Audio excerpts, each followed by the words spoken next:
Doutor Tancredo é um tipo de político que foi muito importante no país, porque ele era de uma estirpe muito especial, que é a raposa pessedista mineira. Quer dizer, não basta ser uma raposa, nem uma raposa pessedista. E bastante jovem mineiro. Já né? marcou a história, foi primeiro-ministro, inclusive, Não, um cargo inédito na história brasileira. Ele foi ministro da Justiça de Getúlio, senador. Ele era deputado em primeiro mandato.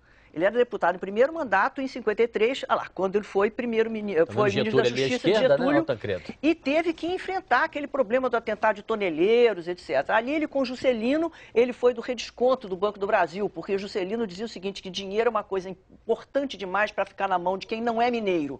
Então, o ministro da Fazenda era Zé Maria Alckmin, né, o presidente do Banco do Brasil, aqui, nós quatro não somos. E o Tancredo era do redesconto, entendeu? Então, toda a área do dinheiro estava na mão dos mineiros. E Tancredo, então, desenvolveu uma relação muito interessante com o Juscelino, embora Juscelino tenha apoiado Magalhães Pinto também, e Magalhães Pinto o derrotou na eleição. Mas também mineiro, né? Exatamente, mineiro. Mas era da UDN, não é? UDN, partido.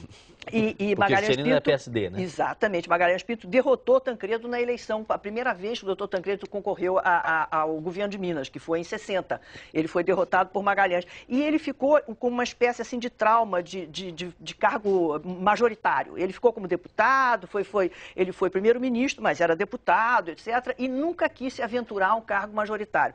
Já na ditadura, em 74, quando houve aquela avalanche de senadores eleitos pelo MDB, se lembra, foram 16 senadores eleitos pelo MDB, Tancredo não quis se aventurar a ser candidato ao Senado. E então, um obscuro prefeito de Juiz de Fora, chamado Itamar Franco, foi quem foi para o sacrifício e foi eleito senador. Né? Da mesma forma... Jamais se imaginaria que um dia viria a ser presidente da República. Exatamente. Né? O doutor Ulisses, também em São Paulo, também com uma carreira de deputado, né? Também não quis se aventurar nessa coisa. Então, Tancredo vai ser candidato ao Senado já bem mais tarde e será, então, governador de Minas só em 82. Aí ele será governador de Minas. E o mais curioso, também diferente do Neto, que é bom notar, é o seguinte, o doutor Tancredo sempre foi eleito ali. Sabe aquela coisa que a gente brinca assim, dá para conta do chá? Ele tinha o número de votos necessários, ele nunca foi um campeão de eleição. E você acha que esse estilo, você falou raposa, né? E demonstrar muita habilidade, senão não teria a biografia que conquistou a vida toda. Somente não foi presidente para exercer a função porque morreu, né? Não teve mas função você de sabe, tomar posse. Isso é uma coisa muito importante. Meses antes, a gente estava conversando com o senador Afonso Arinos. Exatamente. Estava conversando com o senador Afonso Arinos e ele dizia que o Brasil estava numa situação tão importante que era preciso um presidente que desse não só a vida pelo país, mas também a morte. Ele trabalhou com uma transição fundamental. E Tancredo e o doutor Ulisses eram duas faces da mesma moeda. Quer dizer, enquanto o doutor Ulisses estava muito nos palanques, muito desafiando os cães da ditadura, aquela coisa toda, o doutor Tancredo fazia o trabalho da costura. Agora, com a morte de Tancredo, José Sarney ganha ali uma importância grande. Queria um comentário seu, para o José Sarney atual também, até em comparação com aquele que também participou daquele processo, chegou à presidência.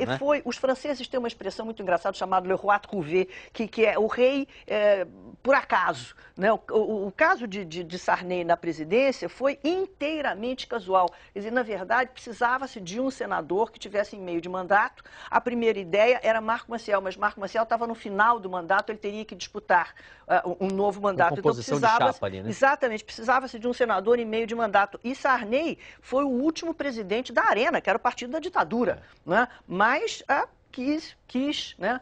Ele costurou que se chamou mais tarde da sorte. De Nova República, né? Exatamente. Agora,